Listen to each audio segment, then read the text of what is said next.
folks. Just waiting for the mic.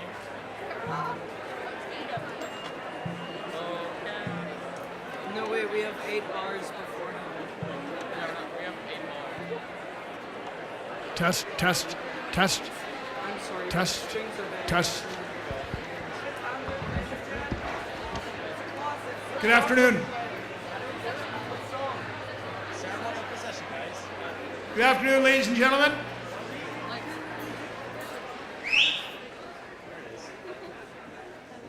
Thank you, whoever that was.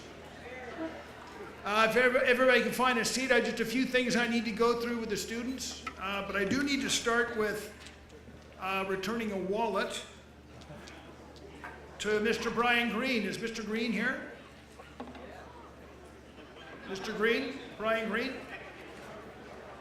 Well, if you know who Mr. Brian Green is, I have his wallet. That's the good news. The bad news is that... Oh, thanks.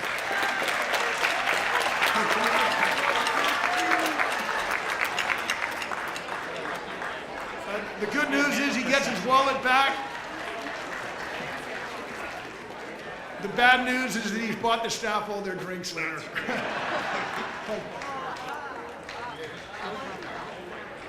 So welcome everybody. For the students, if you are fortunate enough to be recognized this afternoon, please come up these stairs, okay? Ms. Mertlin will give you specific instructions about the academic prizes, and then once those instructions are given to you, and if there's a photo that needs to be taken, it will be taken in front of the main door of the Arts Building, so please remember that. Okay? I'll ask everybody please to turn your ringers off, or your cell phones if you wouldn't mind. And we are going to start in about 2 minutes. Thank you. So, are the grads ready? Grads and stuff? Are they ready? They can come out.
Rick Rodriguez and Kate Cool, university counselors, followed by the faculty led by Deputy Head Cheryl Mertland.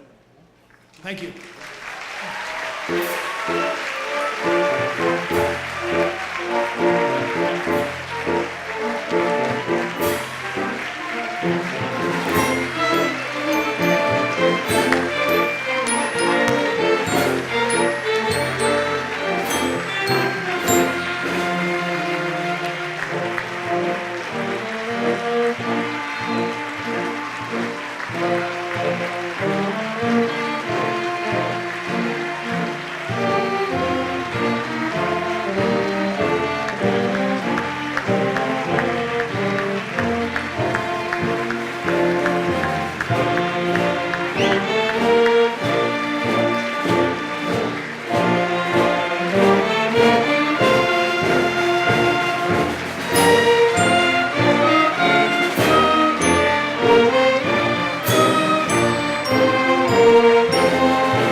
listen to your cue. Please remain standing. So it's not a power play by me. It's not that. So please remain standing for our national anthem.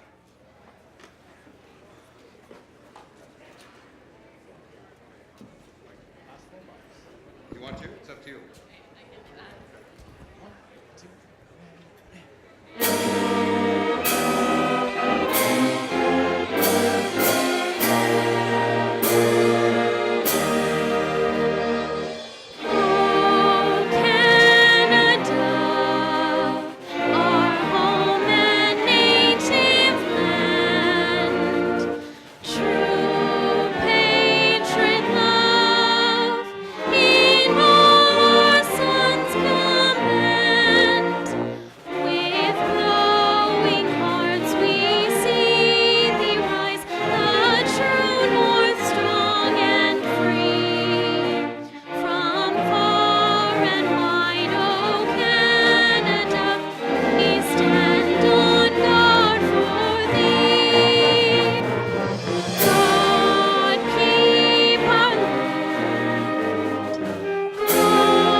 Now you may be seated. Thank you.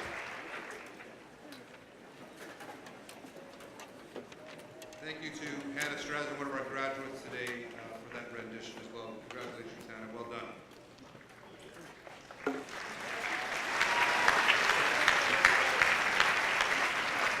So welcome to the closing ceremonies for the 2017-18 school year under the big top here on Campbell Common. A special welcome to the Chair of the Board of Governors, an old Brentonian from the class of 1979, Mr. Blair Horn. Vice Chair of the Board of Governors, an old Brentonian from the class of 1981, Mrs. Karen Peary. Current Governor and past Chair of the Board of Governors, Mr. Arm Crooks. Current Governor and old Brentonian from the class of 1982, John McNeil. Governor and old Brentonian from the class of 1969, Bruce Homer. You can see the governors tend to be connected to the school. Past Governor Maury Van Fleet, co-chair of the Old Brentonians from the class of 1981, Mr. Grant Gillies. And also a warm welcome to all the parents, guests, family members, and friends of all those students here at Brentwood College School, especially those that have traveled a long distance to be here today. Finally, and most importantly, a warm welcome to the students of Brentwood College School. Congratulations, you made it to June 22nd. Well done.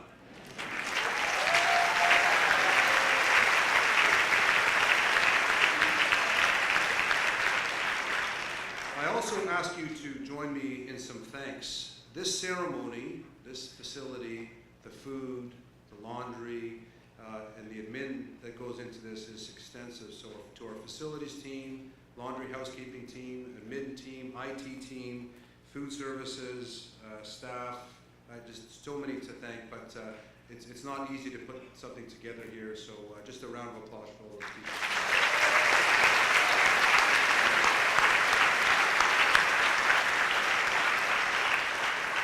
So my first task today is to acknowledge and farewell some departing faculty members who will be leaving us at the end of this school year. Residential faculty assistants, Mr. Brandon Durazio, Ms. Elsie Hampshire, Mr. Connor McGuigan, depart at the end of this school year. So whether it was Teaching Science 9, theater production, or rowing, you all stepped up in all aspects of school life, and we appreciate your energy, time, and we will miss you. Mr. Matthew Howe will return to his commitments in Victoria, and we thank him for his leadership in our drama program. Mr. Jim Kingston, who was covering for maternity leave, added great experience and professionalism to our university counseling team. Jim is transitioning to a full-time role at St. Michael's University School in Victoria, and we wish him well. Mrs. Robin Emile began her maternity leave in March, and we look forward to her return in January. Also on maternity leave next year is Miss Fiona Dalrymple.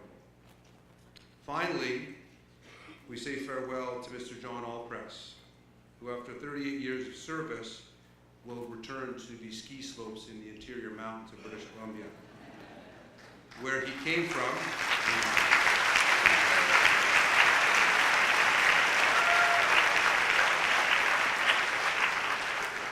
Where he came from when he first walked on this campus in April 1980. He has been a math teacher, rugby coach, rowing coach, Rogers Housemaster, head of math department, director of admissions, assistant head, director of advancement, and deputy head of the Brentwood College School. Like the man himself, his impact has been direct yet understated, passionate yet humble, strong yet kind. The only way I can sum up this wonderful human being is to say John is a true gentleman, and everything that word encompasses. Someone that has always put the school forward. He met his wife Celia at Brentwood. His son Jack, from the class of 2004, was born at Brentwood. Mr. Allpress is Mr. Brentwood. So I'd like to invite Mr. Blair Horn, to the Chair of the Board of Governors, to the stage for a special presentation. Mr. Horn.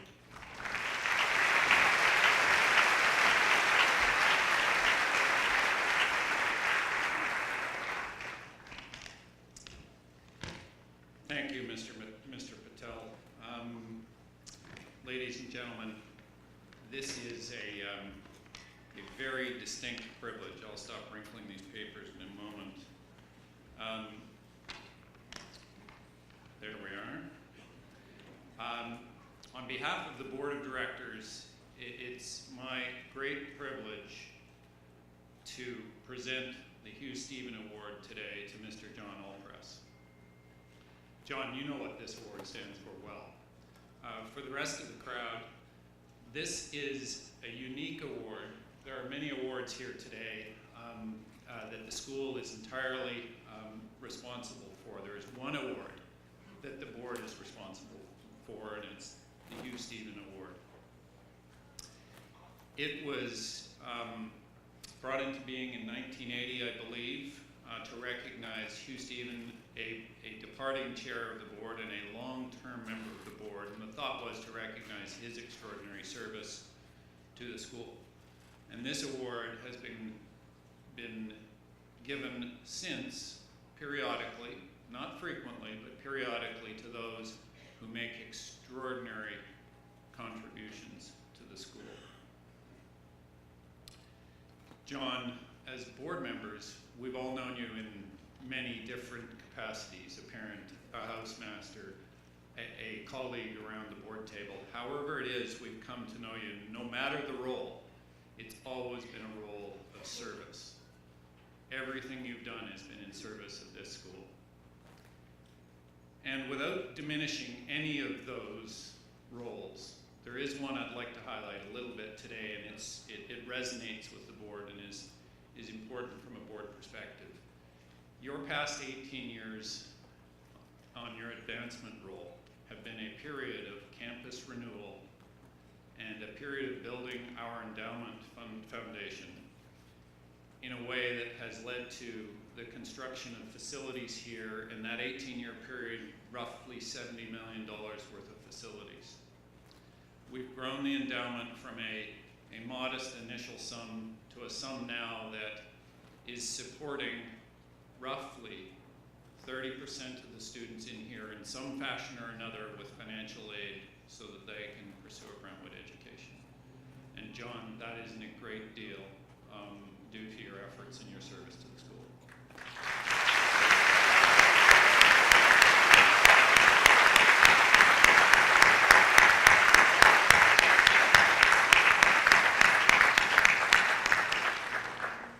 Your service leaves a school today that is very, very different than the school you joined in 1980. It was a wonderful school then, but it's a fantastic school now. And on behalf of the board, we'd like to thank you. And it's a true privilege for us to be presenting this award to you. So Mr. Brentwood, would you come up and accept the award?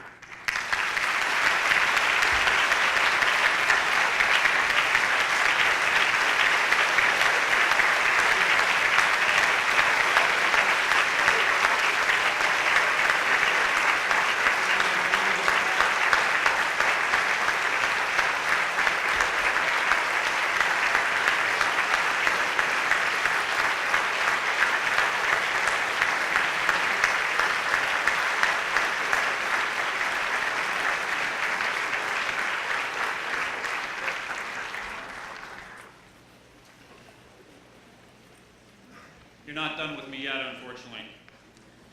I have two sort of official roles here today. One is a welcome to all the mothers and fathers, brothers, sisters, extended families, grandparents. This is a special, somewhat bittersweet but special day, and we welcome you all here. The other is a congratulations, and on behalf of the board, it's a very heartfelt congratulations to this year's graduating class. I thought I needed to make the comment that this is a big deal. But sitting here this morning, it was obvious that this is a big deal. It's wonderful to see the smiles on your faces and to see the sense of accomplishment. So congratulations, all of you.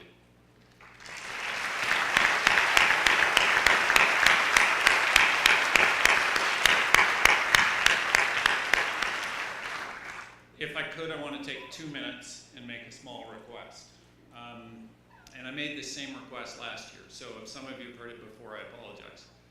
The request is that you all, students and parents, find your way to stay connected with the school. And that may seem like a small request, but I don't think it's an easy one to live up to. As students, you've been all in here. This has been grit and joy and everything in between. Your parents have been that way. Even the parents who aren't able to be here frequently have been that way. They've been all in their own way. Your next phase of your life, you'll be all in there. And it's easy to let your connection to the school slide. And the request is, please somehow try and stay connected to your classmates and the school. We have grown from a very humble beginning with a relatively recent history. We've developed a family and a community here that's remarkable. And if all of you can take away that thought that you stay connected with the school, we will build a stronger and more vibrant community over time. Clayton, you're here somewhere, I'm sure. How many students from how many countries? Where is Clayton? 41 countries, 60 nationalities. If we can stay connected through that, we build an interesting fabric around the world. We increase the value of this Brentwood education. And our request, or my request, is that you somehow figure out how you stay connected. It's easy to lose that thread when you're all in somewhere else, but if you can stay connected, please do. With that, thank you, and congratulations to this year's graduating class.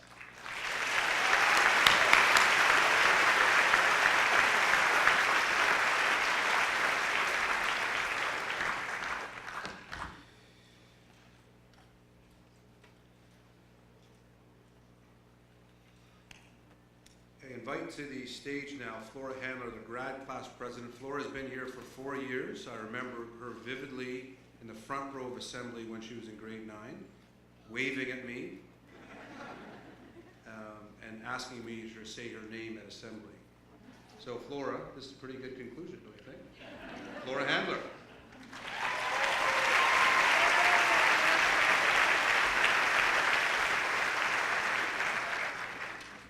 Good afternoon.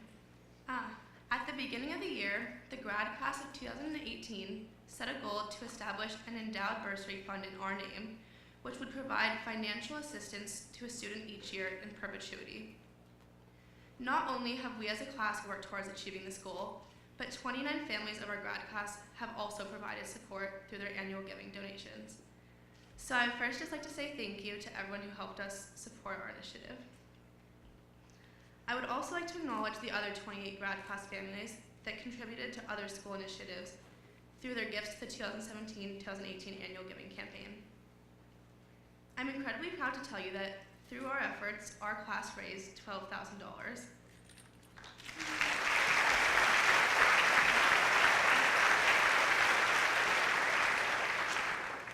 Not only did we achieve our goal, but we actually surpassed it. But I'm even more proud to say that with the help of parent donations, we have collectively raised $55,000 towards the class of 2018 bursary.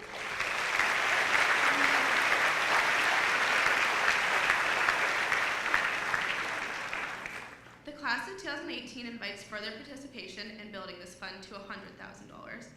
This legacy is our parting gift of thanks to Brentwood and our link to future Brentonians. Demandum and manum from hand to hand. So, on behalf of the grad class of 2018, I would like to present our contribution to the class of 2018 bursary to Ms. Crystal Harvey.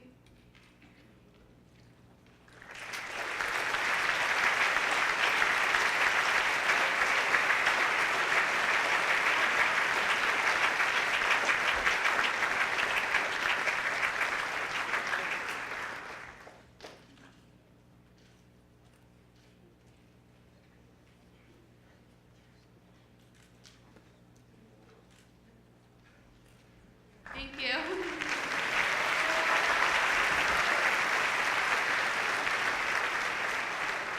Thank you very much, Flora. So in your program, you'll have noticed a lot of highlights from the school year, and I encourage you to have a look at that. The 2017-18 school year can be tracked along our assemblies, our weekly assemblies, that ebb and flow from laughter to tears, top 10s to contemplation, student presentations to honoring staff members. So in September, we shared the idea that the school year was like an airplane taking flight, cruising at high altitude and landing successfully today on June 22nd. Fuel was burned, turbulence was managed, and along the way, some pretty good food was served.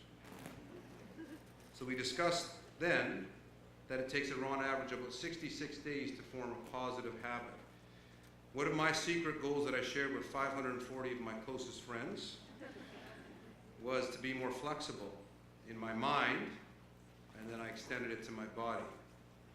So unfortunately, I made a bold statement with my secret friends that I would like to do the splits in 66 days. So what I did is I started stretching every day. I even went to hot yoga. Don't try to picture that. Now, I've never done the splits, never wanted to do the splits. I don't understand people that do the splits. But on December 7th, I stood in front of assembly, and it didn't go so well. October then brought my annual top 10 things that I'm most thankful of, including this year Bitmojis, the sunrise over Mount Baker, and the Brentwood family. Then we moved on to acknowledging the first of many tragedies in Las Vegas that sadly then moved to Toronto, then Humboldt, and then Florida. In November, we shared Christine Hadid's 3 tips for successful millennials and iGen people, even working with them. Her tips are: number 1, be self-reliant. Number 2, be willing to and accept be open to feedback. And number 3, and most importantly, create deep and meaningful relationships. December brought holiday celebrations, house dinners, and the first ominous report cards. We picked up in January with discussion about choices, consequences, and taking responsibility for one's actions. In February, we debated the merits of a school uniform. And through student input, we even tweaked our school uniform. We then discussed rule number 1 of the famous New Zealand All Blacks rugby team, their simple credo, sweep the shed. During Kindness Week, we discussed the Western world's increasing compassion deficit and acknowledged Anti-Bullying Day with Shane Cozen's powerful poem, To This Day. And he summed up the meaning of life with these 4 powerful and important words. people are the worst. Or perhaps people are the best. Warren Buffett's lessons about shareholders or to shareholders of finding ways of hiring good people prompted over 200 responses to my call to ask the students and the faculty what do they think the competencies of a good person is. The top 3 on the list were kindness, honesty, and positivity. April and May brought regatta jobs, AP preparation, and Mr. DeSandeli's emotional and personal message about BC Children's Hospital. The Coriolis effect was shared through a video from Kenya that was later unfortunately debunked by Miss Elsie Hampshire. Fake news, she said. Not the Coriolis effect, but the video. In May, we asked students to ensure that they have no regrets over the last few weeks of their year. We urge them to focus on healthy competition, not with others, but the person staring them back at them in a mirror. And finally, we honored 38 years of service to our school with an intimate and rousing ceremony for Mr. Allpress that concluded with our senior boys rugby team and Jose, who's our captain, performing the traditional haka. If you haven't seen it online, it's worth a look. So while these assembly moments create a timeline for this past year, it is one lesson from an old Brentonian that paints a timeline over 54 years that I'd like to share with you today. So I'm in the fortunate position to be able to interact with generations of the Brentwood family. From Alistair Gillespie, that I visited in June, who was graduated in 1941 from the school, to the alum from the restart in the 1960s. From emeritus staff like Bill Ross, Tony Carr, John Garvey, and Andrea Pennells, to governors like Blair Horne or Art Crooks. And Art is the proud parent of 3 old Brentonians and 2 grandchildren that are old Brentonians as well. They are all united in one thing, their love and support for Brentwood. I never leave a conversation with these people without being a little bit wiser. Now, wisdom you can't get in a degree or in a class. It just takes time to get that wisdom. Now, the poignant conversation I want to share with you today, and that resonated with me, was with Mr. George Killey from the class of 1964. He started the first year Brentwood restarted on this campus. He remembers David McKenzie, the headmaster at the time, mowing the lawn as he drove in on the first day of school. So Mr. Killey reminded me that Brentwood has always had a continuous improvement mindset. And it was my job, or our jobs collectively, to maintain that philosophy. So he said, every decade, year, term, day, or moment must be better than the last. Every building, garden, roadway, bench must be better than the last. Every staff member, parent, manager, leader, or old Brentonian must be better than the past.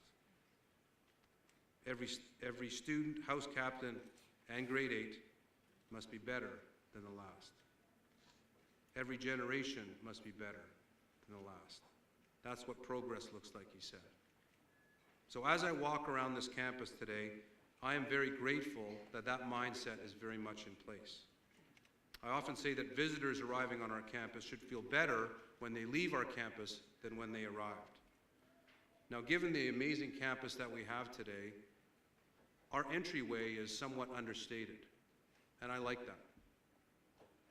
So upon arriving at the gates at the top of Mount Baker Road, you see the rugby pitches to your left, the tennis courts to your right, and visitors are greeted to a pleasant view. But as one gets deeper and deeper into the campus, the sight lines, buildings, and welcome get better and better. That's Brentwood. Now, one could interpret his lesson to me as being disrespectful of the past. His answer is no, with one caveat, he said. For Brentwood to be truly progressive, it must never forget the past, and better yet, discover the qualities that bind the graduates of 2018 to the graduates of 1923. We must find those lines, dotted, curved, or straight, that create that pathway to pass that torch from hand to hand, di mano in mano. So our continuous improvement mindset means that every year we review and tweak. We review and tweak. And we review and tweak. Perhaps Mr. Killey's wisdom over 54 years of understanding this campus is one of those pathways that we must light up with the torch of learning so the future generations can enjoy this notion, this feeling, this story, and this family that is Brentwood College School. So I want to thank the old Brentonians, parents, governors, staff, and students for the wisdom they have passed on to me and for making this year an amazing year. Thank you very much.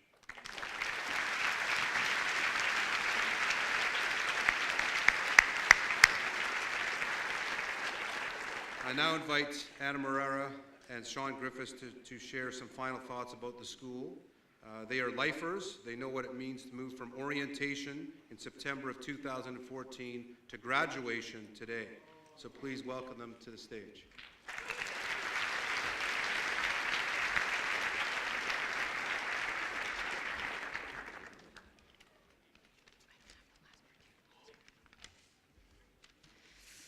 Good afternoon to all Brentonian parents, families, and guests who have willingly decided to join us on this roller coaster of a day. If one of my fellow graduates breaks into uncontrollable bawling, please remain calm and back away very slowly. They can sense your fear. Graduation is truthfully a state of mind. Specifically, it is the transition that leads us from thinking about crayons and cartoons to taxes and home insurance. This given stage is rocky, yes. Confusing, yes. Emotional, very. Nevertheless, it is necessary, because without this moment and without these experiences, how are we to become the people that we want to be? The process of growing up heavily ponders this question, yet there is something about growing up at Brentwood that challenges us to look at this question squarely in the eye and say, I'm gonna make an appointment with Mr. Rodriguez. So what is this something that Brentwood possesses? What is the secret sauce that Mr. Patel so often makes reference to, but always ceases to discuss further? Well, after 4 years, I have come to discover that this recipe is not made up of just one ingredient, but a whole culmination of them. It is not simply the beautiful location, facilities, and academic opportunities that make Brentwood the place that it is. I am certain that I speak on behalf of all students when I say that what really makes this school so incredible is the people. By people, I'm referring to Lana, who brightens people's mood with her lively chatter and extra portions in the caf. Bruce, Derek, Ernie, and Richard, who drive shafted day students like yours truly every day without breaking a smile. Karen and her laundry team, who tirelessly wash everyone's clothing due to the scarcity of the Canadian quarter and the downright refusal of walking uptown and getting Tide Pods. Even in the worst of times, these people strive to make our day just a little better, and for that, I thank you. When my clueless, interestingly dressed grade 9 self walked onto this campus, I honestly did not know what to expect. I was aware that this was going to be very different from anything I'd ever experienced, but I had no way of measuring the extent of that difference. I knew that the academic level at Brentwood would certainly be more challenging than anywhere else I'd gone to school. And with that realization, there came a daunting conclusion. The stricter the school, the scarier the teacher. I must admit, coming face to face for the first time with Mrs. Rebecca Day Reynolds almost affirmed my theory. Yet, without her, I wouldn't A, be able to write, and B, dream of having the courage of standing up here and addressing all of you. When the term teacher is mentioned, one thinks of blackboards and chalk, or maybe a shiny red apple on a desk. They introduce us to myriads of new concepts, such as the quadratic formula, the Bohr model, the conjugation of the verb être, and, in the case of Mr. Steve Cowie, a detailed account of the demographics of the Appalachian Mountains. The Brentwood teacher, however, is not only an expert in his or her craft, but also an inspiration, a mentor, and a friend. It's John Luna providing life advice over an overly sweetened Earl Grey tea during arts afternoons. It's Mr. Collis drilling our heads with Bob Dylan, and Miss Oshesky standing on her desk to proclaim her love for physics. In this bittersweet moment, we recall these little details because they are the ones that will remain with us for years to come. To all of our beloved and dedicated teachers, thank you.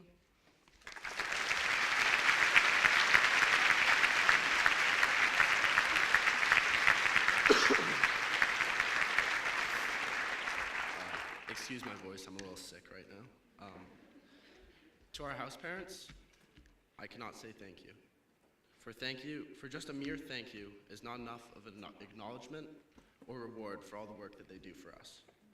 Who is crazy enough to accept a job that requires living with 60 young teenage boys and girls for 9 months out of the year, working 24 hours a day, 7 days a week, sacrificing weekends and family time to spend with us? Without these amazing men and women, surviving the roller coaster that is Brentwood would be near impossible. Even though I'm only a day student, I am still able to appreciate all they do. They are our parents away from home. They are our teachers in the classroom as well as in life. They are there for us when we are sick, and they are there for us to set our path straight if we stray. They've led us into our families, and to my house parent, Mr. Wismer, being able to watch your kids grow up has been one of the most special parts of my experience at Brentwood.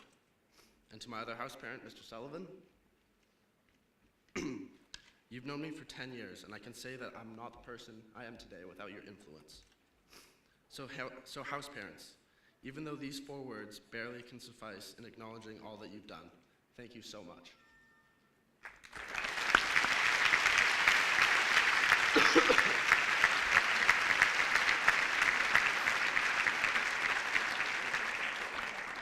Now, of course, none of the experiences that Anna or myself have spoken about would not have been possible without our parents. Our parents are the ones that we owe the most to, feeding us, clothing us, and tolerating us. Whether it was out of the goodness of their hearts or them trying to get a little peace and quiet away from us, they all decided to send us here. And I think I can speak for most people here that we are so grateful. There is no other place that I wish I could have gone to high school other than Brentwood.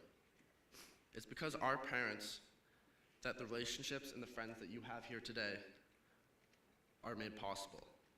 Unbeknownst to them, sending us here, they created friendships that will last a lifetime and will never end. So students, please join me in thanking the most important people in your lives. Thank you, parents.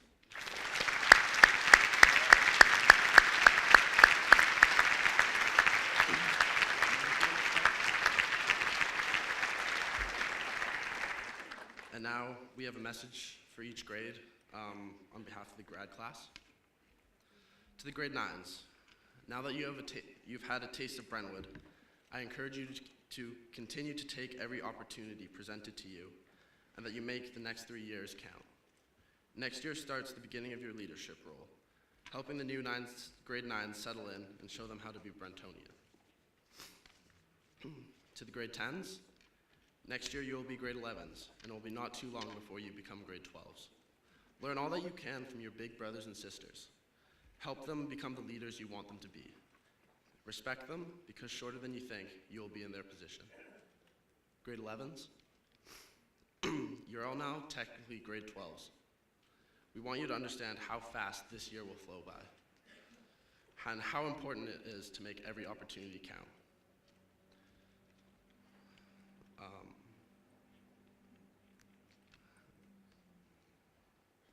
Every event and every moment shared with your friends is a memory that will last a lifetime.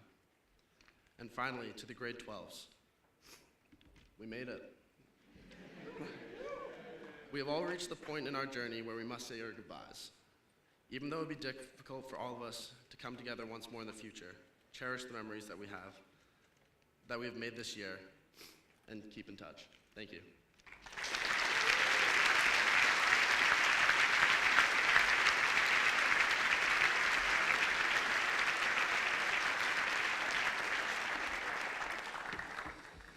Thank you very much for those words. It's time for the subject prizes now, so if I could invite to the podium Deputy Head, Ms. Cheryl Merton.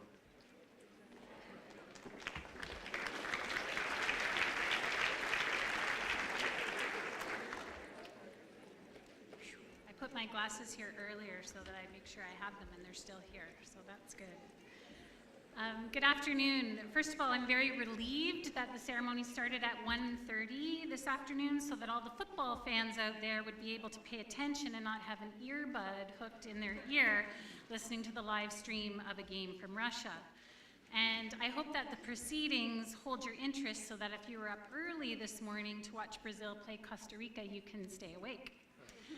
At Brentwood, deliberate emphasis is put on students committing to academics, arts, athletics, and residential life. In a world where there can be a lot of support for excellence in one particular area, we believe that young people need to experience a variety of opportunities in order to figure out where their true passion lies. This can take a while, and some do not find it while they're here with us.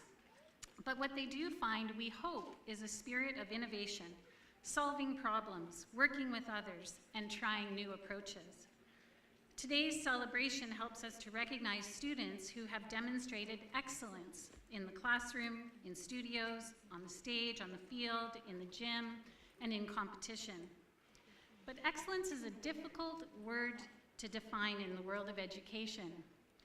So what is most important from my perspective is to acknowledge the incredible effort and determination that all of you, students of Brentwood, grade 8 through grade 12, have put into your work here every single day. You heard that there are 550 students at Brentwood College School. Not all of them will be recognized on stage today, but their effort needs to be recognized. Last week, we were able to acknowledge the accomplishments of many students during our internal awards ceremony, and those names are printed in the back of your program. A few awards from that ceremony need to be presented today. So when we present subject prizes which are awarded to students by their teachers to acknowledge excellence in both achievement and approach to learning, you will also hear a few students who are receiving academic or arts colors. For subject prizes, the names of those in the runner-up position will not be read during the ceremony, but will be made available digitally in the week ahead. The awards will be presented alphabetically by grade. So for students, the subject prize, heads award, and special awards winners will be announced, and you're asked to make your way to the stage when your name is called, and after receiving your award, you go directly to in front of the bunch where Mr. Fletcher will be taking a picture when the whole grade has assembled as a group. After that picture, then you can return to your seat. So we're going to begin with the grade 8s, and I would ask Mrs. Patel to come to the stage.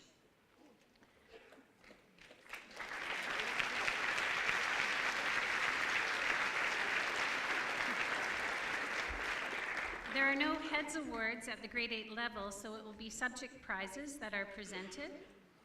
As I call the subject prize winners to the stage, please make your way and receive your book and handshake with Mr. Patel. I just ask that we hold our applause until the end of each group has been read. So we begin with our grade 8 subject prizes. Joshua Anzra, Immersion French 8, Sophie Carmichael, Art Rotation 8, Edward Lalonde, Science 8, Jocelyn Lenarchich, English 8 and Physical Education 8, Emily Richards, Social Studies 8, Eamon Ryan, Innovations 8, Megan Tuck, French 8, and Michaela Varga, Math 8.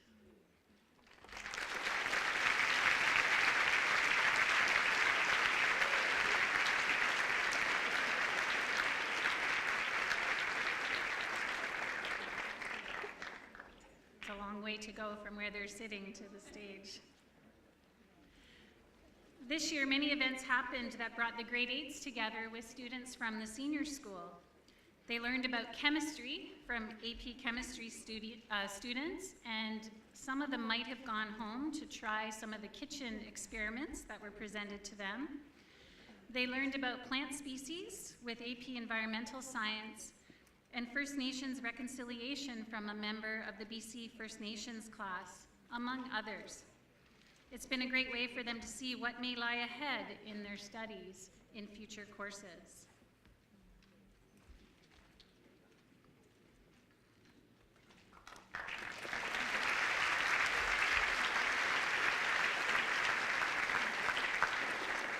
I thank Mrs. Patel and invite Mrs. Coy, our head of Learning Resource and the Learning Center, to help with our grade 9 awards.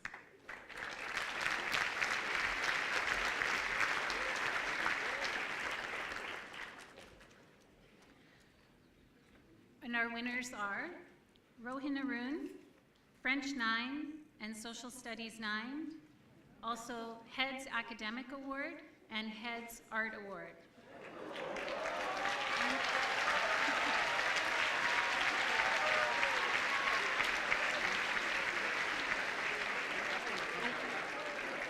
Sure.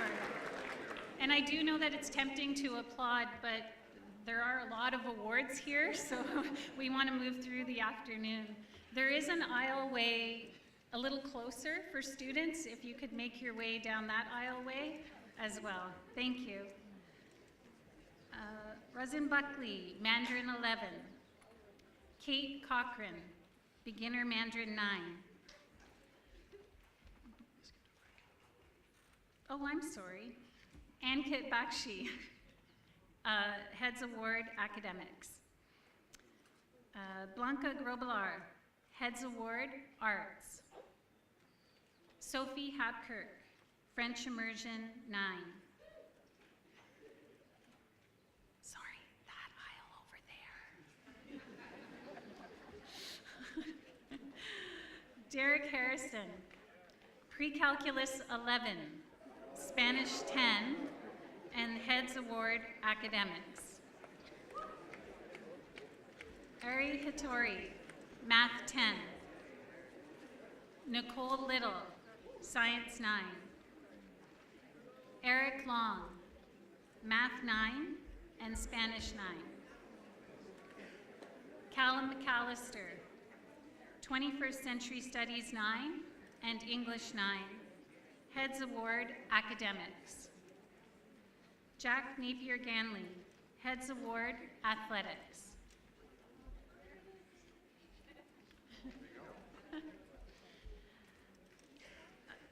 Those are our grade 9 award winners.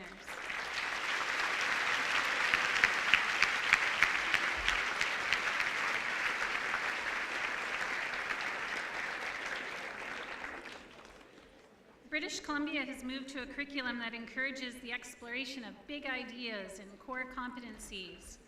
Mr. Patel mentioned that in the program you will see that there are highlights from the different areas of the school. In the academic section, some learning opportunities that encourage students to experience authentic situations are described. Our makerspace was a very busy place this year, supporting a variety of courses and encouraging students to build.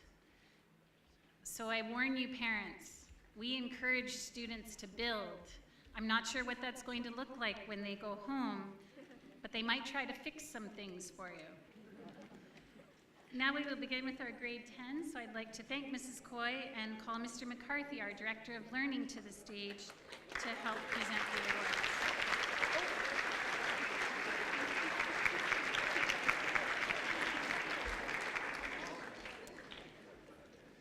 Grade 10s, Michael Bang, Chemistry 11. Callum Blake Courier, Heads Award Athletics.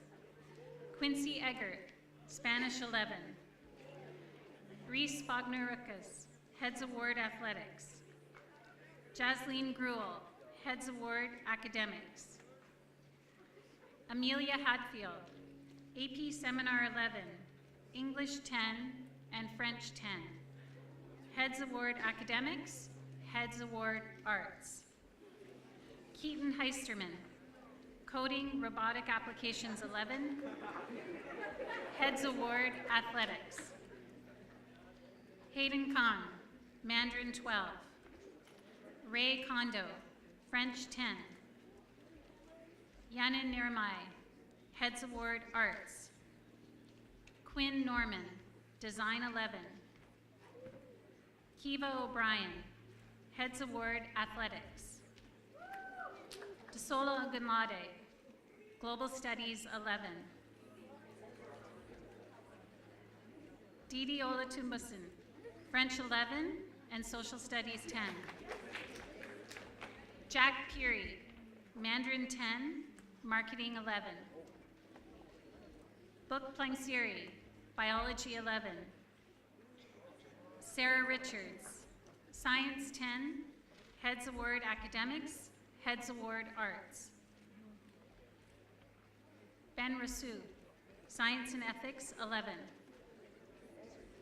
Rachel Walsh, Beginner Spanish 10. Jamie Wills, Science and Ethics 11, Arts Colors. Lynn Wu, Arts Colors. Derek Yu, Arts Colors. These are our grade 10s.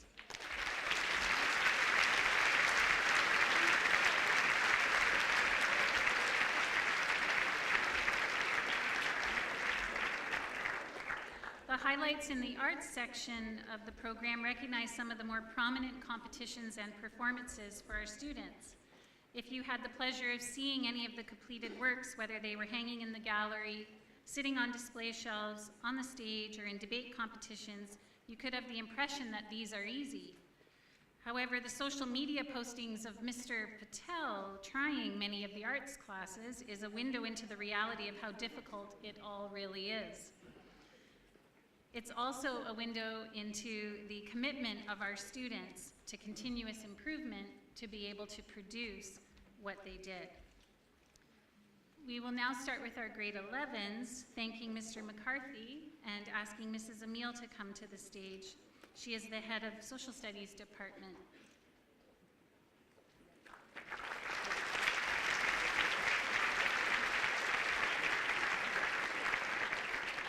Jalen Barth, Heads Award Academics. Veronica Trenek, Social Studies 11, Politics. Sunil Cotterill, Applied Coding Explorations 11, Social Studies 11, World History, Physics 11, and Heads Award Academics. Varshad Dahia, Heads Award Academics. Jaya Doman, AP Research 12 and English 11. Ian Grabber, French 12. Fabiana Gutierrez, Heads Award Arts. Phoebe Habkirk, Entrepreneurship 12 and Arts Colors. Benjamin Hachimovich, Calculus 12 and the Hugh Brackenberry Plate for his success in mathematics competitions. Caden Kuntz, AP Comparative Government and Politics 12, Heads Award Arts. Robbie Crissel, Heads Award Arts. Emma Manziuk, Heads Award Academics and Heads Award Arts. Sebastian Miranda Cerda, Financial Accounting 12. Gemma O'Malley, the Nicholas R.B. Prowse Prize for History 12 and Heads Award Academics. Chloe Oldland, Social Studies 11, Cultures, and Heads Award Arts. Jessica Palovich, Spanish 12. Hannah Puderil, BC First Nations 12. Lindsay Winship, Heads Award Athletics. Those are our grade 11s.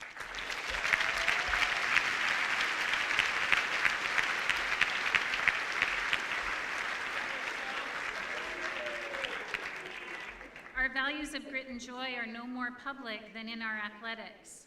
Whether it's in the regularly scheduled classes during the week, extra training sessions, or in competition, our students develop the resilience to push beyond what they think is physically possible and learn the valuable and often painful lessons that sport can teach, even when we aren't ready for those lessons. The highlights in the athletics section, in the program, give you some insight into what happened this year. We will now start with our grade 12s, thanking Mrs. Emile and calling Mr. Wardrop, Head of Mathematics, to the stage to assist.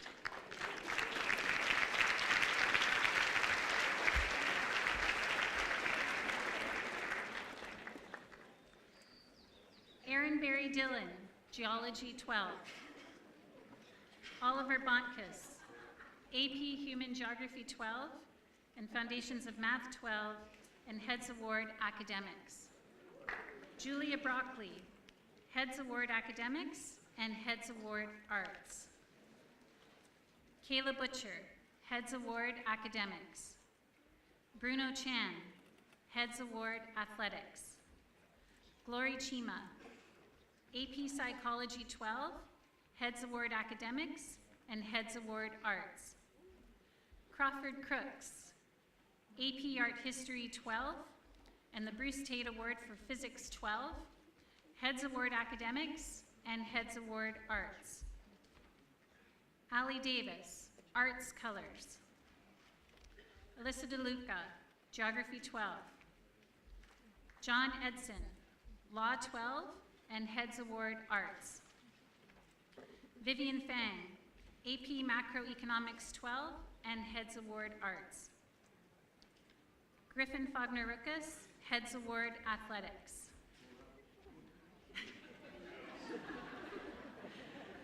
Sean Griffiths, Heads Award Athletics. Luke Handel, Academic Colors. Will Hardy, Heads Award Arts.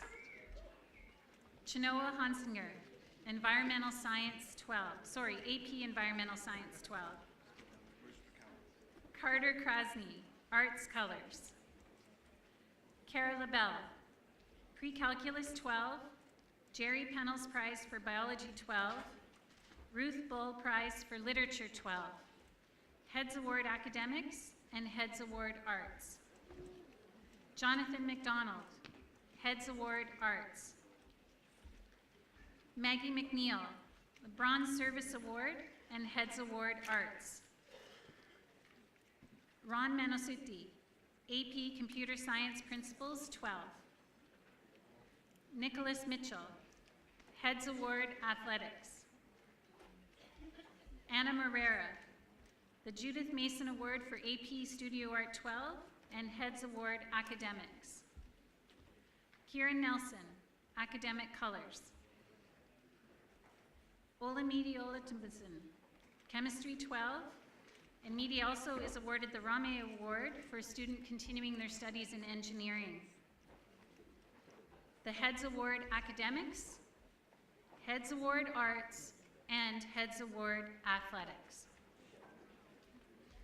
Casper Polin, Heads Award Athletics. Just a reminder to students to head that way to get your picture taken with your grade.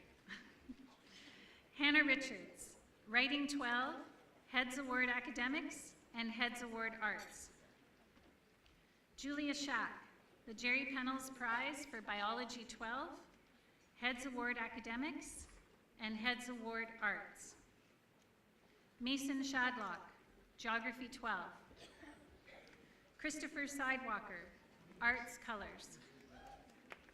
Hannah Strasden, Arthur Privet Prize for English 12, Heads Award Academics, and Heads Award Arts. Brendan Sullivan, Heads Award Athletics. Tiffany Toward, Academic Colors. Mark Wheaton, Heads Award Academics and Heads Award Arts. Oliver Wilson, Arts Colors, which, in combination with the athletic and academic colors he was presented with last week, earned him the Triple Colors pin. And Morgan Woodbridge, Heads Award Arts. These are our grade 12s.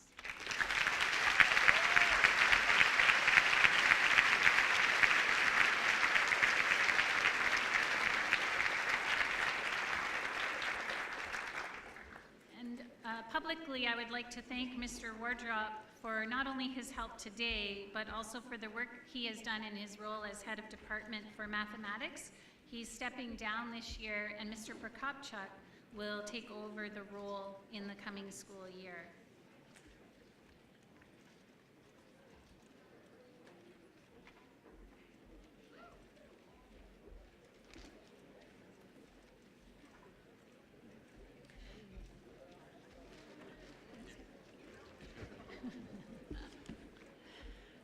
So Anna and and Sean have already done a great job in thanking the adults who support our students at the school, as it's the closing ceremonies and the end of presenting the subject prizes and the awards for athletics, arts, and academics. I would like us to again take the opportunity to thank those adults who helped the students to achieve these accomplishments.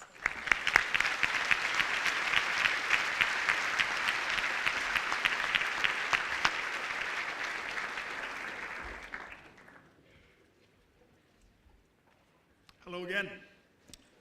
I have the wonderful pleasure of recognizing some of our students with our major awards. And I would like to ask Mr. Sullivan to join Mr. Patel on the stage. Mr. Sullivan is coming to the end of 8 stellar years as the house parent of Ellis House. Congratulations, Liam.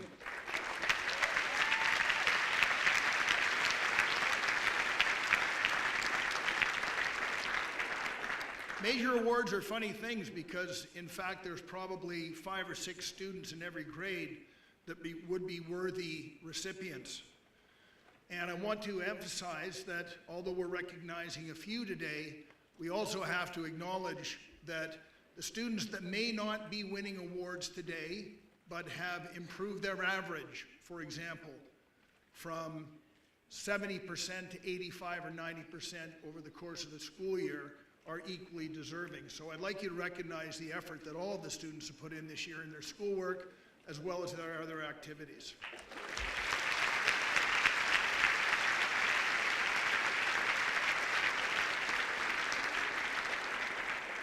The Hogan Memorial Shield is for a grade 9 student or students whose citizenship is unquestionable and whose leadership potential is couched within a positive personality. There are 2 winners this year, Sydney Howe and Derek Harrison.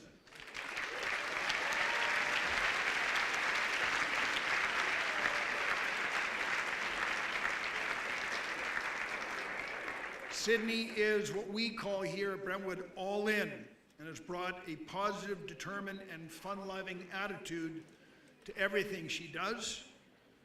And Derek Harrison is a top academic, an excellent athlete, and through his endeavors, an excellent example for everyone that he associates with.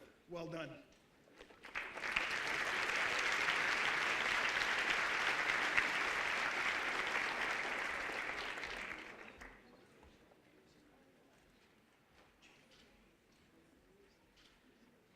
Is Sydney So we'll recognize Sydney in the fall. She's catching a flight somewhere. Derek. Derek?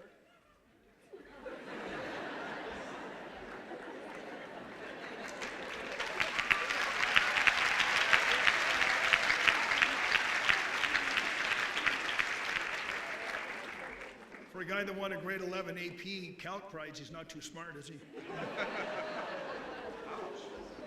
The Davis Award is for a grade 9 student whose impressive academic effort is complemented by a strong co-curricular contribution. Again, 2 winners, Eric Long and Jack Napier-Gamley.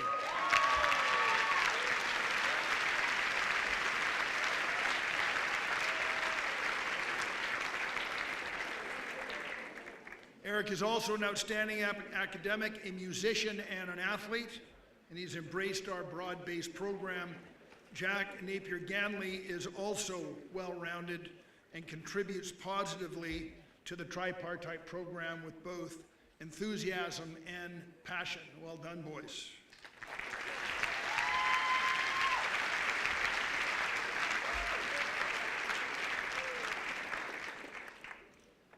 Every year I have a few jokes. So I bet you John Allpress is really nervous right now. So I decided to do something you'd never see at Brentwood. One thing you would never see at Brentwood is John Allpress moving slowly.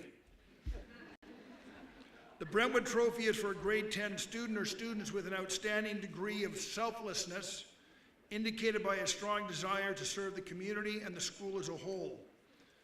We have 2 runners-up because we have only 1 grade 10 award, and those runners-up are Amelia Hatfield and Sarah Richards.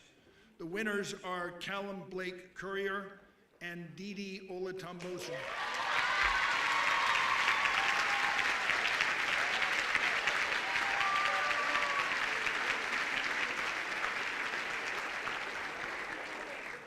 Callum is a leader in everything he does, in the classroom, on the rugby field, in a rowing shell, and he inspires others to do his best while he does the same. And Didi, you could epitomize Didi by her singing. Everything she does is harmonious, precise, and excellent. Well done.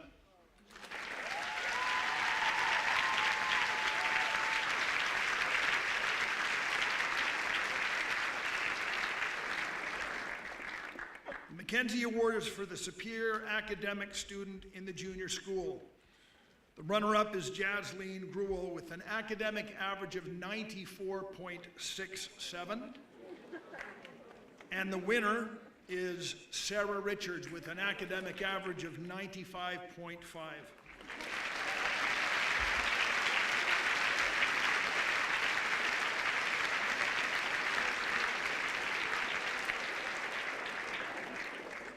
Sarah's also an excellent debater. She's in our choir, and she's becoming an exceedingly competent outdoors person. Well done.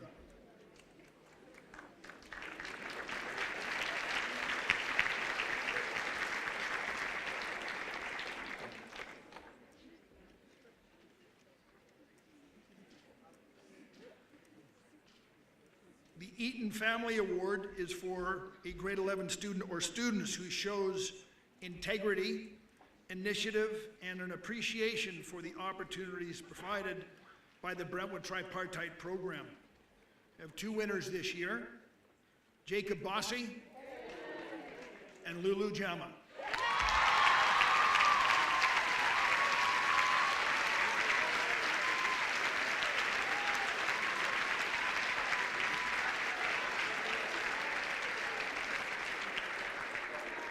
Jacob is a very good rugby player, a capable debater and potter, and a community-minded citizen,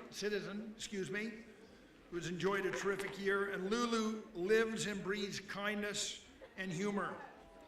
She's highly respected throughout the school for her intellect and her compassion.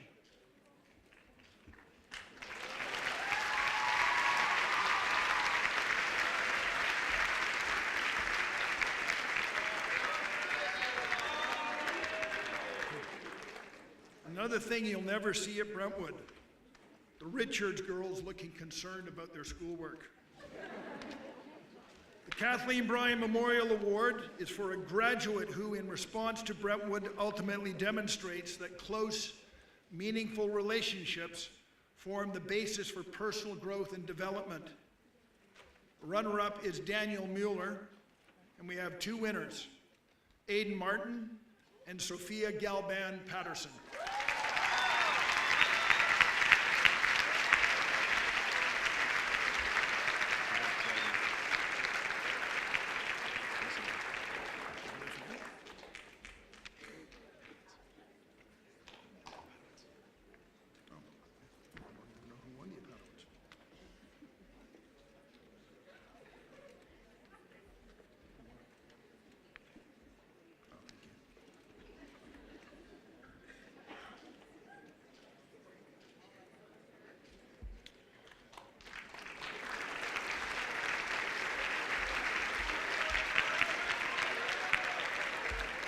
Michael Lepadowitz Memorial Award is for a graduate who carries a courageous spirit of adventure and strong self-belief through a wide variety of interests. The runner-up is Griffin Fognarukas, and the co-winners are Flora Handler and Andrea Maritz.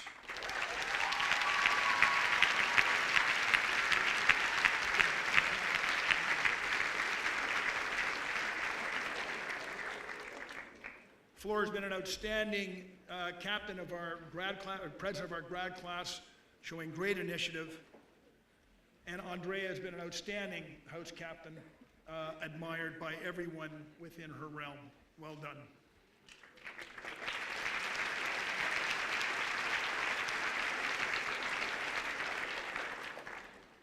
The George Keeley Award is for a graduate or graduates whose aesthetic sensibility inspires others. Two runners-up are Jacob El Musa and Francis Vaughn, and the deserving winners are Anna Morera and Hannah Strassler.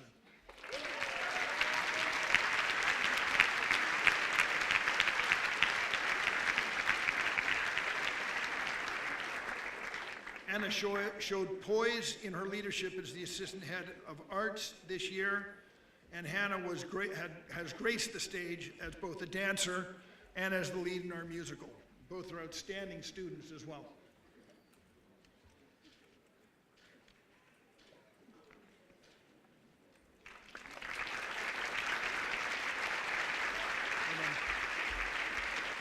The Ken Creer Memorial Award is for a graduate or graduates whose athletic endeavor inspires others. And we have some outstanding athletes in the school this year, particularly on the male side. We have some outstanding female students coming through the school. A runner-up this year is Madison Heisterman on her way to the University of Washington. Go Huskies, where I went to school, by the way. That's why I said go Huskies. So well done, Madison. But the winners are Sean Griffiths and Bruno Chan.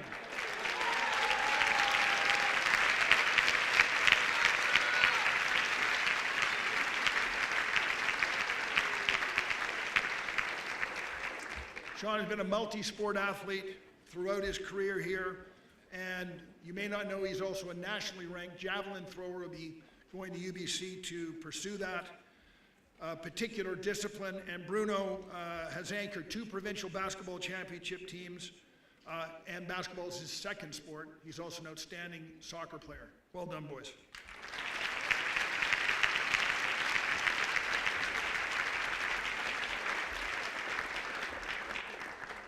I've got to say about these 2 young men that they're probably their finest quality is their humility. You rarely hear them talking about themselves. One thing you'll never see at Brentwood, it's actually 2 things. A selfie with Patel not in it,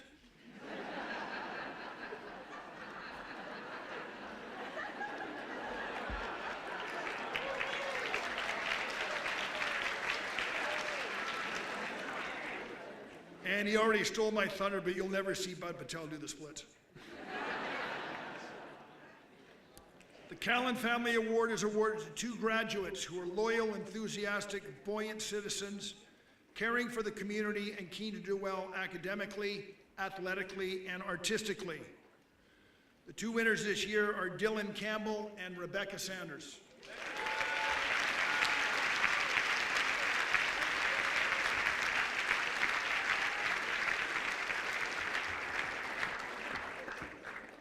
According to Mr. Snow, Dylan is a true gentleman and the epitome of both perseverance and calm. And he was an outstanding house captain in Rogers House. And Rebecca has raised the bar and the profile of the Brentwood Environmental Action Team through innovative and inclusive initiatives, as well as being one of our top female athletes. Well done.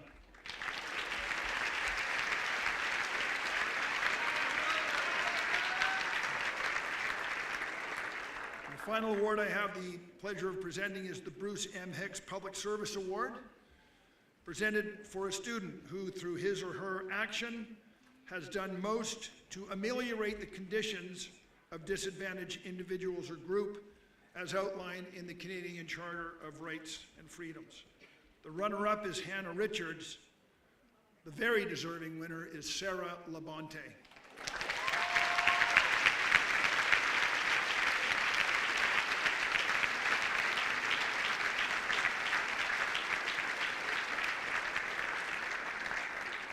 Sarah has been the driving force behind Omni this year, and her greatest gift is her ability to empower others to believe in themselves. This woman has a very bright future. Congratulations.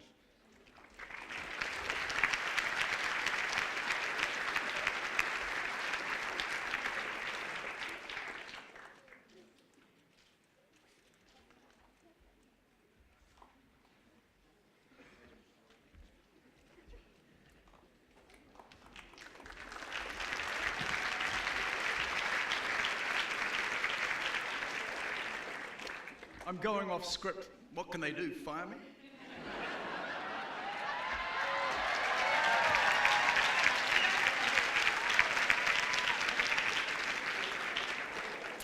In 1984, I was in New Zealand. It was in the summertime, but it was winter down there, of course.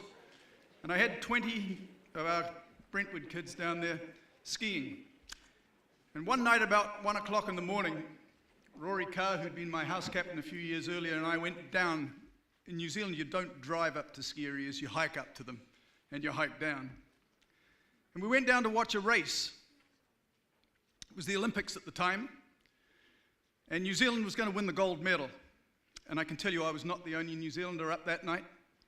If you had actually taken an aerial photograph, if you'd got up in one of the satellites, the whole coastline of New Zealand was lit up with lights because everybody was up to watch this race.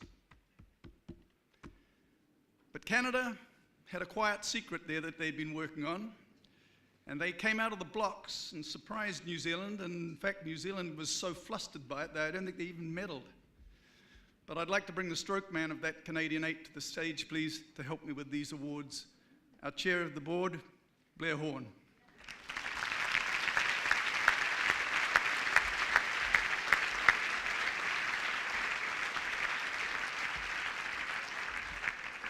The Peyton Trophy for an outstanding citizen in recognition of a strong contribution to both athletics and arts. The runner-up, Oliver Bonkies. The winners, co-winners, Kayla Butcher and Oliver Wilson.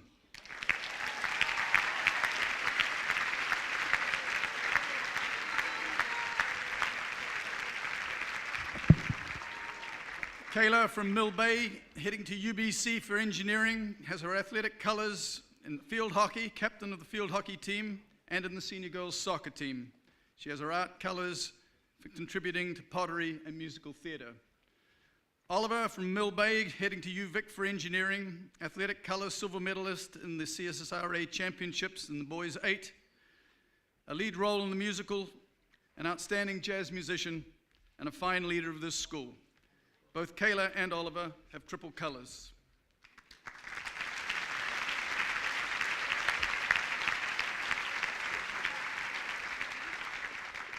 The Powell Cup for a graduate with an outstanding degree of selflessness indicated by a strong desire to serve the community as a whole. The runner-up, Nue Tarasan Sombat.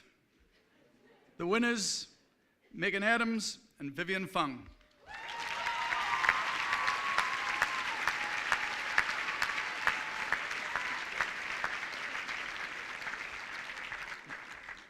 Megan coming to the stage first from Mill Bay, off to the University of Alberta to pursue biological sciences, president of the SAC, completed 200 hours of community service. Vivian, a remarkably devoted house captain of Hope, co-winner of the Yearbook Prize, and in addition has also completed 100 hours of community service. Thank you, Vivian and Megan.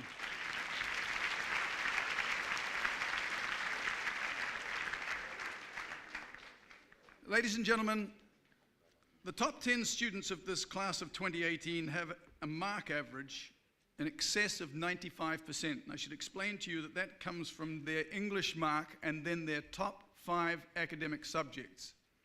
I'm going to introduce a number of them to you in the next few minutes, but frankly, there have been many years when any one of them would have been the academic leader of the school. The Brentonian Trophy for a graduate who has encouraged a love of scholarship through either personal attitude or achievement or assistance to others. The winners, outright winners, Glory Chima and Mark Wheaton.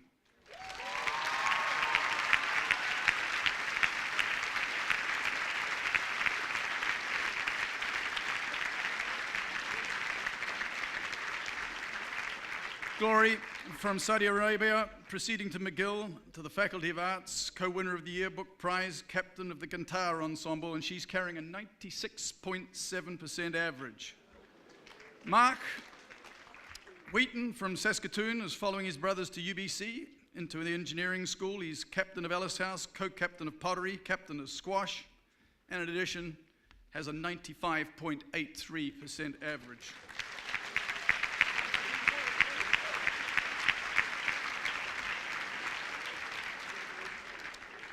The Holmes Cup for a graduate whose outstanding citizenship exemplifies care for the school and the community as a whole.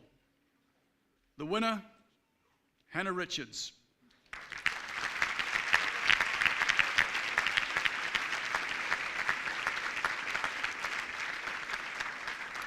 Hannah is from Duncan, proceeding to UVic to pursue biological sciences, captain of the musical theatre company, outstanding member of a string ensemble, winner of the Outdoor Pursuits Award, triple colour winner, Earnshaw Trophy winner for the most valuable contribution to the performing arts, and in addition to all of that, she's done 200 hours of community service. I think you get the picture.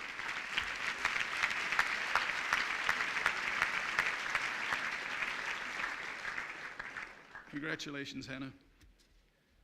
The Mary Brooks Law Award for a graduate who shows promise, strength of character, and personality.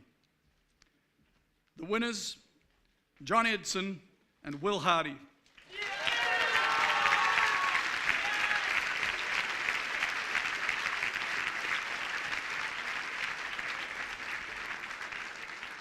Will's on the stage first. From Edmonton, following his sisters to Arizona State to pursue business and finance, house captain of Whittle, co-captain of pottery, co-captain of tennis. In addition to all of that, has his academic colours and has done 100 hours of community service. John is from Lacona, Washington, proceeding to Georgetown University, Washington, D.C., to pursue business and finance. Triple colour winners, co-captain of debate, John, and in the first 11. Congratulations, men, and thank you.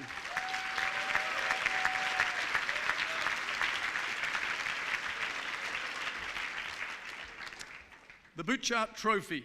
This is for the academic leader, the Ducks of the school, the academic leader in the senior school. The runner-up, Olamide Olatunbosun, and the winner, Cara LaBelle.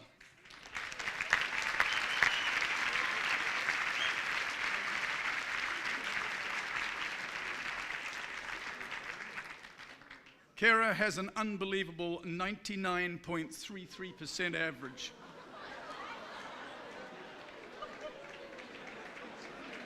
And don't worry.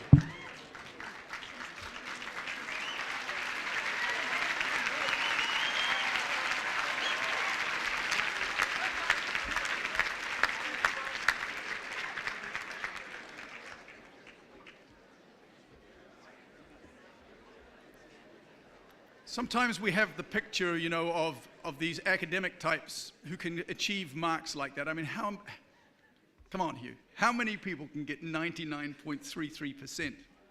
Let me just give you a little quick profile. She's left the stage, but Kara's on her way to UVic to pursue engineering. She's triple colour winner. She's an outstanding dancer. She's winner of the Joyce McLean Award for choreography. She's a member of the girls' soccer team. So she's a triple colour winner and 300 hours of community service. A remarkable academic and a tripartite person.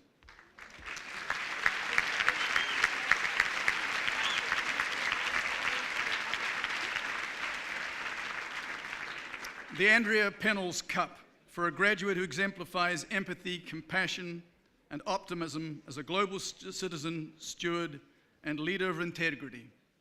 An outright winner, ladies and gentlemen, Morgan Woodbridge.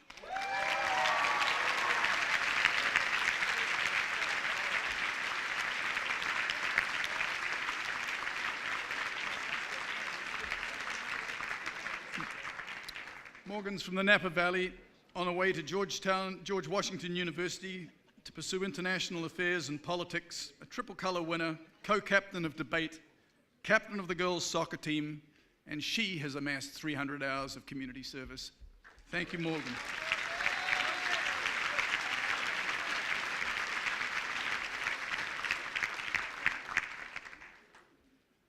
The Teagill Bunch Trophy Cup for a graduate who displays, in addition to his scholastic and academic excellence, stability and strength of character, together with a willingness to serve. The outright winner again, Julia Shack.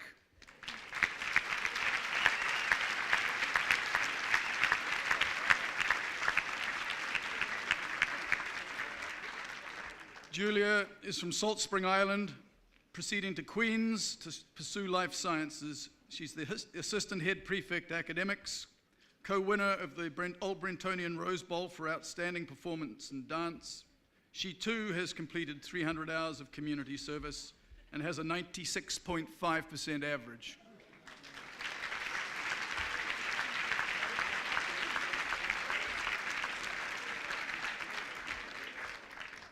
The William T. Ross Trophy for a graduate who displays outstanding leadership, stability, and strength of character, together with a willingness to serve. Today's winner, Crawford Crooks.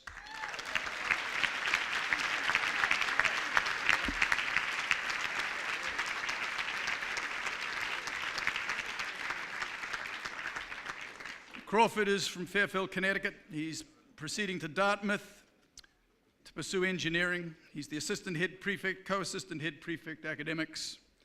Ranks third in this senior class with a percentage of 97.17% in 6 subjects. Captain of the Advanced Rock Band. Congratulations, Crawford.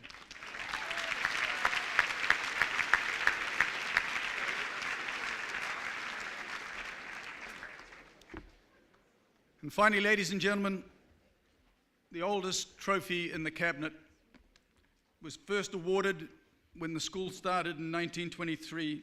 It's the Yarrow Trophy. The school will remember me talking about the Gillespie brothers at Remembrance Day. Hurry up, John, this is heavy. It's heavy, it is heavy. Put it down, Blair. He won a gold medal, he can hang on to that, don't you think? There are Gillespie brothers shields there. 5 Gillespie names are on that trophy before those men went off to the Second World War, and a new name is about to be added. The Yarrow is for the graduate who displays, in addition to scholastic and athletic excellence, stability and strength of character, together with a willingness to serve. The winner, Olamide Olufun Boson.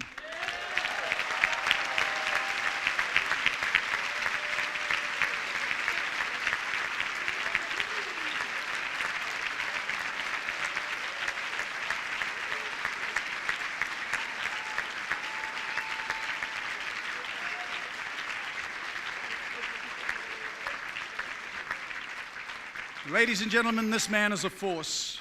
From Dhahran, Saudi Arabia, proceeding to Waterloo to pursue chemical engineering. He's a triple colour, a Heads Awards. He's a top hip-hop dancer. He's a key player in the basketball team that won 3 consecutive years of BC high school championships. A force in our rugby squad, I can tell you, in any of the first 15s I put out, I would have been proud to have this man playing our jersey. Ranked second in the senior class with a 97.5% average. House captain of Privet. Mide, thank you and congratulations.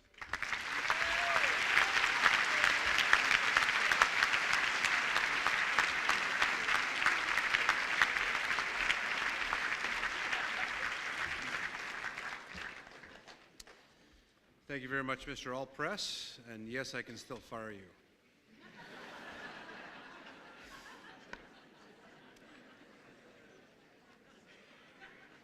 This next individual, the valedictorian, I'm going to introduce and come to the stage. I remember this boy vividly in grade 9, and I thought I would see the back of him at the end of grade 9, actually. But the fact that he is here and he's been selected by his peers as the valedictorian speaks to this boy's progress, his pathway, and his incredible courage. So please welcome to the stage Noah Woodbridge.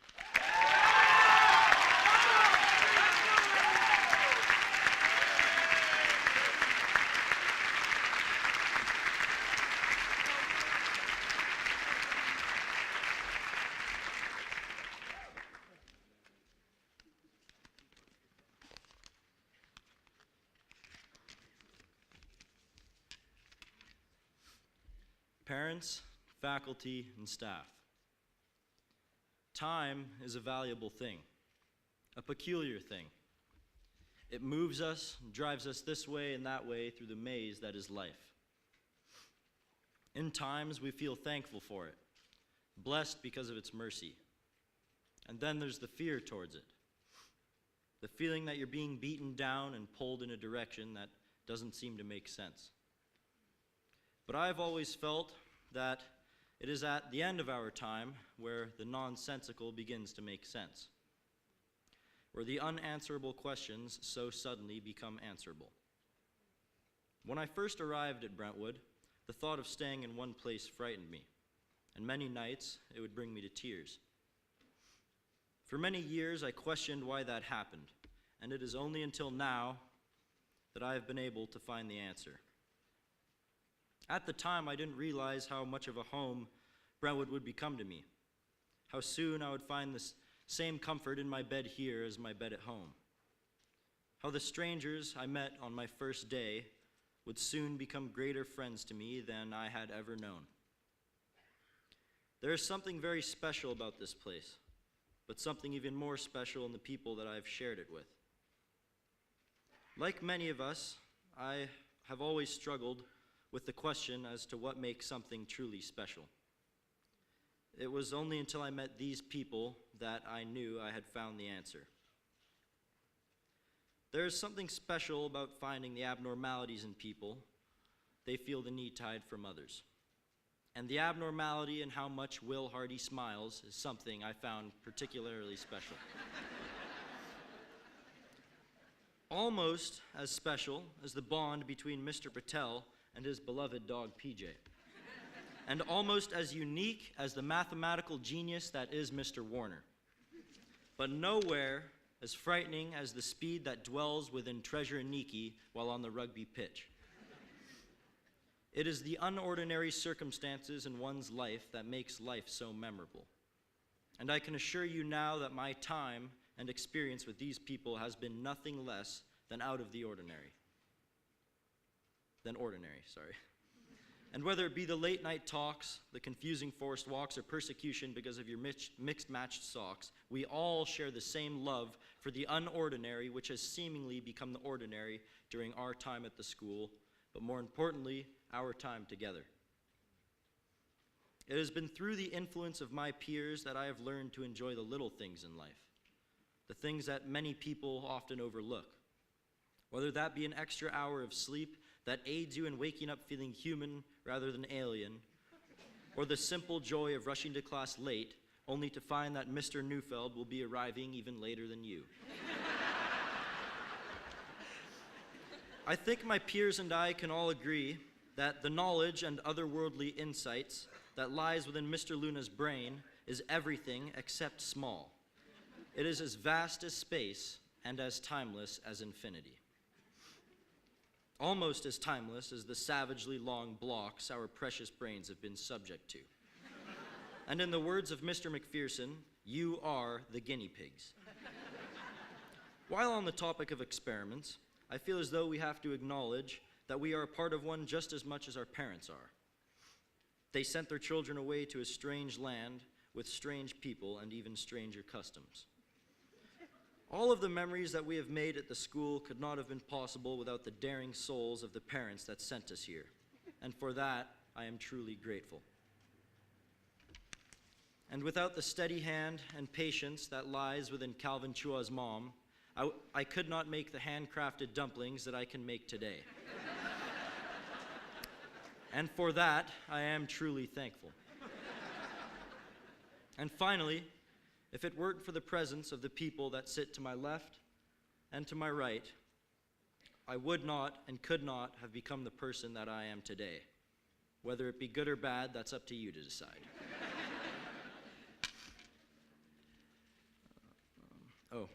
And in the great words of Winnie the Pooh, if you live to be 100, I would love to be 100 minus one more day.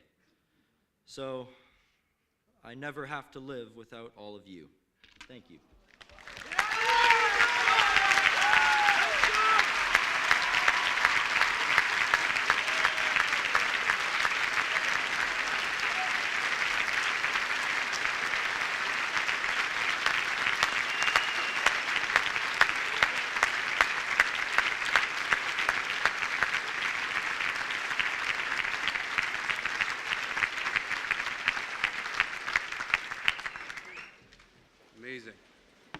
Well done, Noah. Fantastic.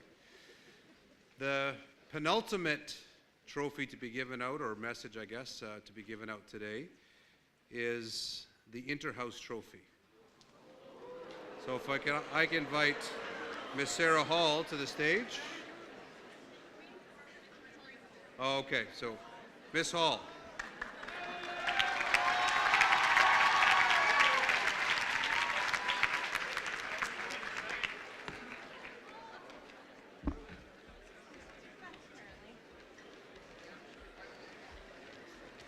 Noted, Ellis House, a late return on the trophy.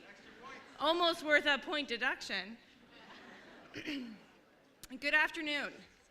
It has been an eventful year of interhouse events, and this year, believe it or not, we've had the most interhouse events, and that is 20. So this is a great accomplishment that we were able to achieve, and that's at large due to the amazing young people I get to work with, all the interhouse captains from every single house. The foundation of this fierce competition is the pride that each one of you carries for your house. It has been a very close, competitive year, and before I announce the scores, I want to thank all the staff, faculty, and students who helped me arrange these events, run these events, and kept our students in line when it got a little too close. Before I announce the overall scores, I'd like to announce how track and field finished up. The points are tallied, and they are as follows. In 4th place, Alex Whittle. In 3rd place, Rogers Allard. In 2nd place, Mackenzie Ellis. And in 1st place, Hope Privet.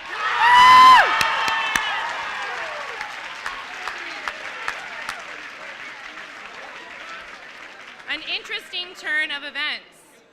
And now, the overall results.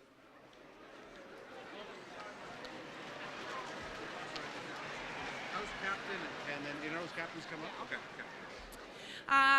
In 4th place, finishing with 254 points, Rogers Allard.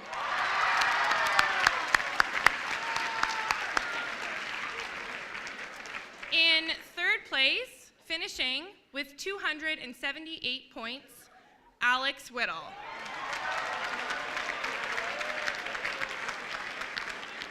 The point difference between 1st place and 2nd place is 5. A small 5 points separates our winners from who's in 2nd place. Yeah, that was a good line. So it is my pleasure to announce the 2017-2018 Interhouse winners are, with 287 points, Mackenzie Ellis.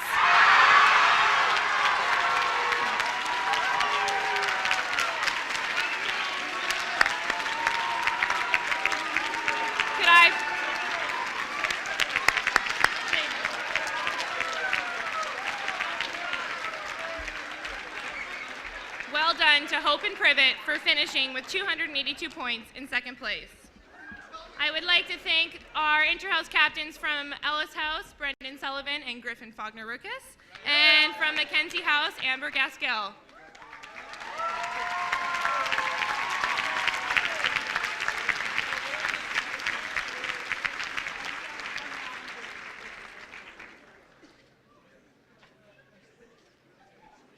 So this is why Mr. Wismer didn't return the trophy. A thank you to all staff and students who did the amazing job this year.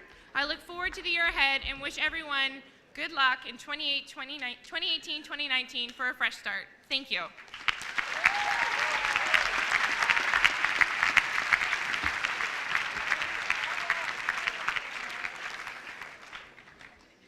Competition.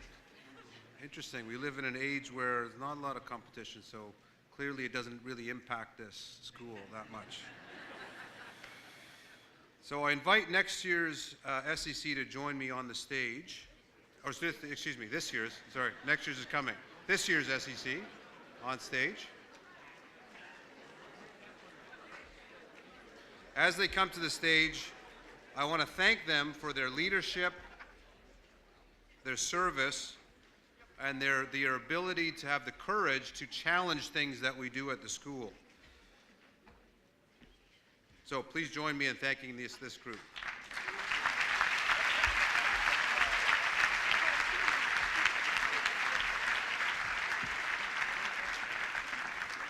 So as tradition dictates at this school, the final act of the closing ceremony is to announce next year's Student Executive Committee that is made up of head prefect, assistant head prefects for academics, arts, and athletics, and ex officio members for the Brentwood Environmental Action Team, Student Activities Committee, Service Peer Assistance Resource Counseling, or SPARC, graduation president, and house captains from all 8 houses. So beginning in April, we invited the grade 11s, who are sitting back there, to apply for leadership roles. Once endorsed by their house parents, the students and faculty were polled, and senior leaders, including house parents, reviewed the data, and then recommendations were made to my office. Making these decisions is never easy, and I want to thank those people that put their names forward. To do this is already the first step in becoming a leader here, and it takes a great deal of courage. I want to thank and acknowledge those people that have put their hands up already to serve their school. So let's acknowledge all the grade 11s, please.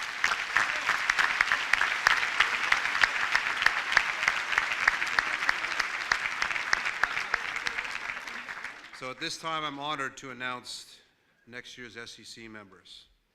When your name is called, please come to the stage, embrace your opposite number. They have a gift for you, apparently. And then please move just off stage.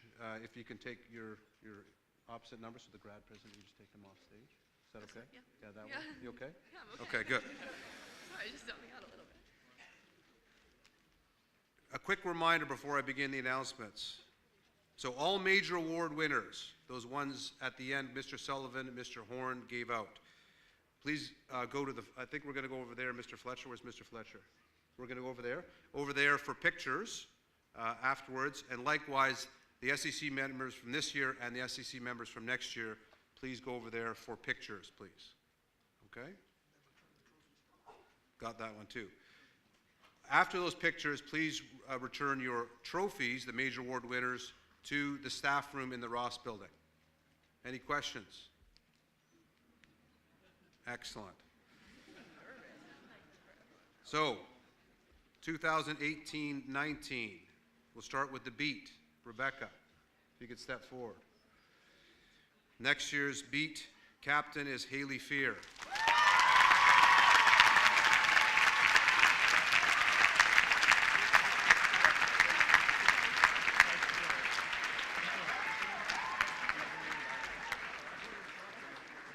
The grad president, this is voted on by the grade 11s. Next year's grad president is Nadia Kendall.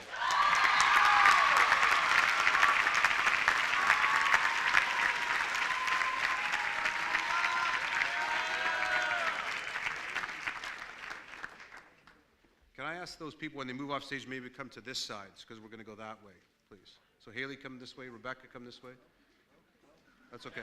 So the rest of us will go this way. Come this way. Yeah. Okay, the head of the Student Activities Committee for next year, Megan, if you can come forward, please, is Alex Culberson.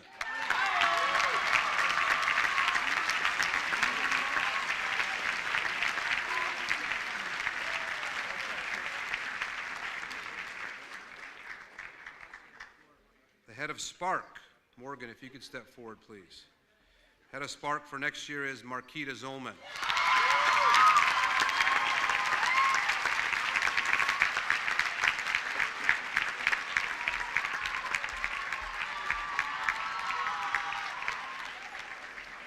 We'll go through the house captains by alphabetical order now.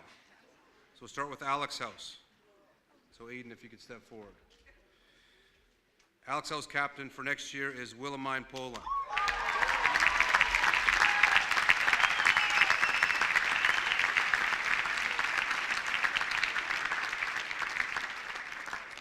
Allard House, Sophia, if you could step forward, please. The Allard House captain for next year is Haley Hawken.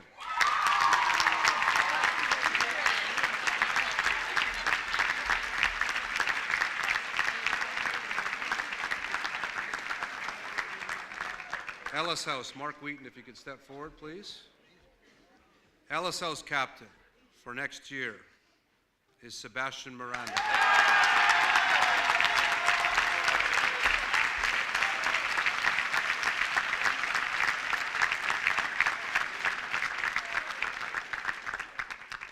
Hope House, Vivian. The Hope House captain for next year is Phoebe Hapkirk.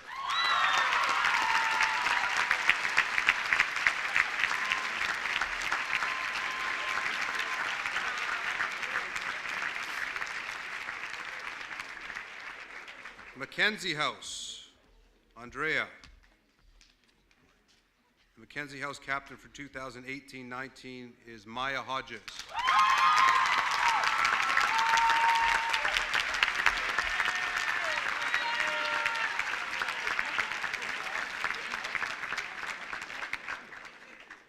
Privet House, Olamide.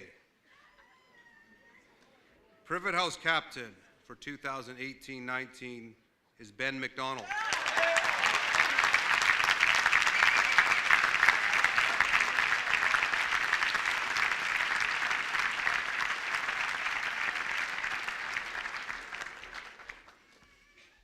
Rogers House. Dylan, if you could step forward. Rogers House captain for next year is Ian Grabber.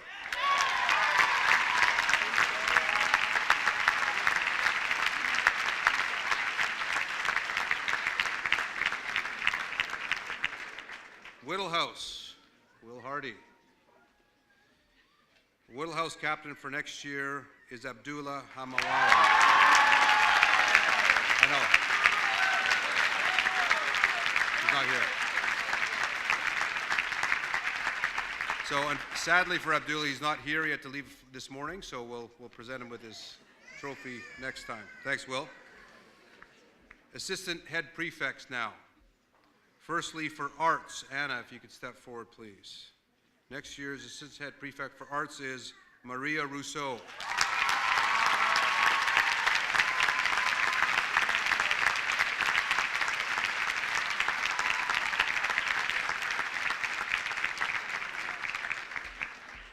Athletics, Sean Griffiths.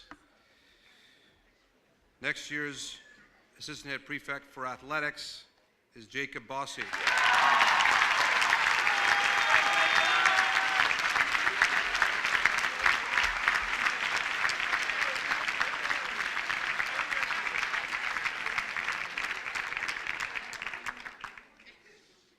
Academics, Crawford and Julia. Next year's assistant head prefect for athletics, or excuse me, academics is Tochukwu Ayodele.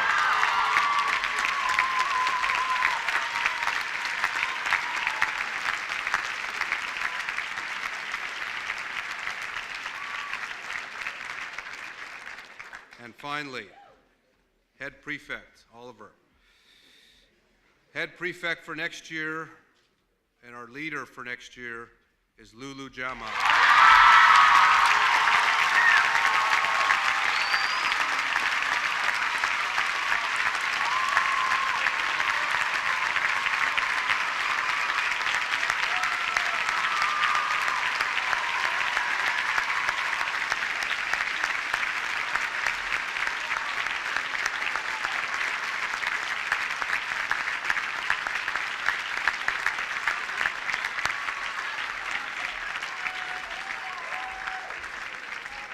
If I can ask this year's SCC and next year's SCC just to make their way to the edge of the tent this way, just walk that this way, please.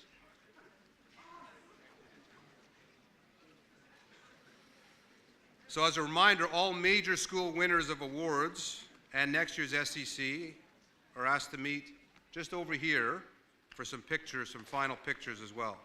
Please return the trophies following those pictures to the staff room in the Ross building. I invite everyone here for tea in Crooks Hall following the ceremony.